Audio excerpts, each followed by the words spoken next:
Lady Gaga inspired makeup look from a sneak peek of her new video Judas.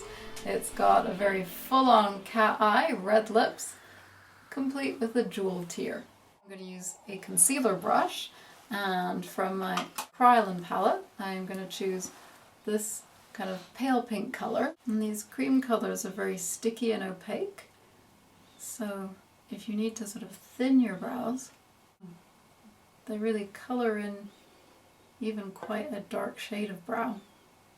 And now I'm going to use this angled brush, and I'm going to choose this dark brown color here. This is from my Blush Professional 88 color eyeshadow palette. Lady Gaga's brows are quite dark in the video, so we're just going to fill them in with a deep brown shade. And I'm going to choose this pink again, blend that in from lashes to brows.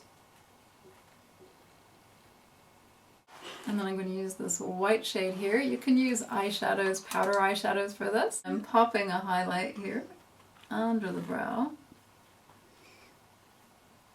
And I'm also going to just pop a dot here in the inner corner of the eye.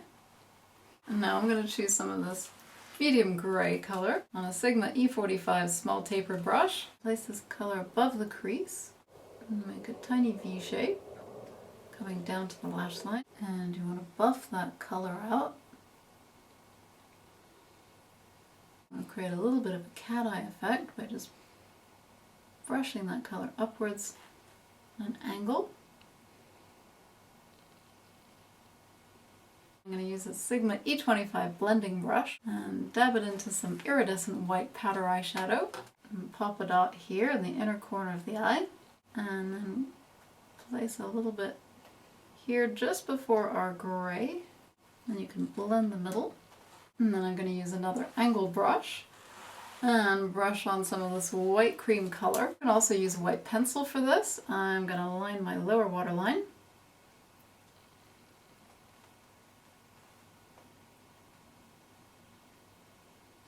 I'm going to use an Eye Sweet Precision Eye Definer by MeMeMe. And we want to create a line along the upper lash line, going from thinner to thicker as we go along.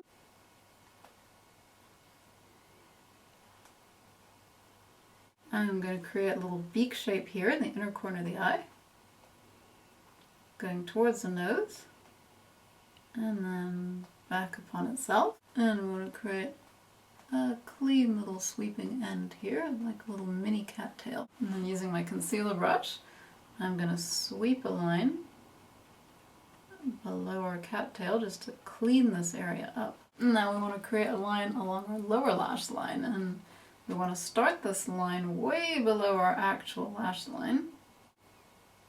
Make a kind of a curve. You can darken the line. And with this line, you want to continue along the lower lash line.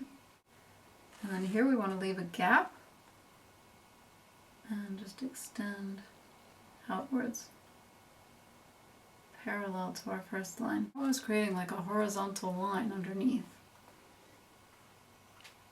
that pretty much goes straight.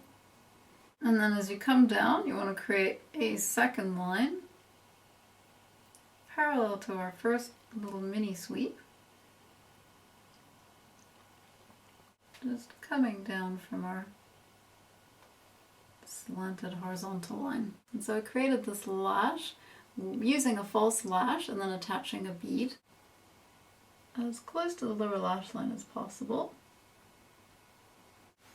And I'm going to hold it in place there so it dries before I let go, because the tear is a little bit heavier than a false lash normally would be. And for the top lash, I'm going to use this full-on spiky lash and paste this down over the upper lash line. Like that. For the cheeks, I'm going to use the Sigma F10 powder blush brush, and I'm going to choose this peachy kind of dusty orange color here. I'm going to place that slightly on the apples of my cheek. And then I fill the lips in with a color by Prestige. It's called Tamango. It's, I guess, between a tomato and mango color. And I slightly overdrew my lips. And then I filled all four corners. And I filled the lips in with a color by Yves Saint Laurent. It's Rouge Pur in number 21. It's a kind of orange color. And Creepy Hand, can you help me fill my lips in? Creepy Hen wants to be a makeup artist someday. It's very good, Creepy Hen. Thank you. Now you can have a good cry about Judas. If the tears don't come, we've got embellishments.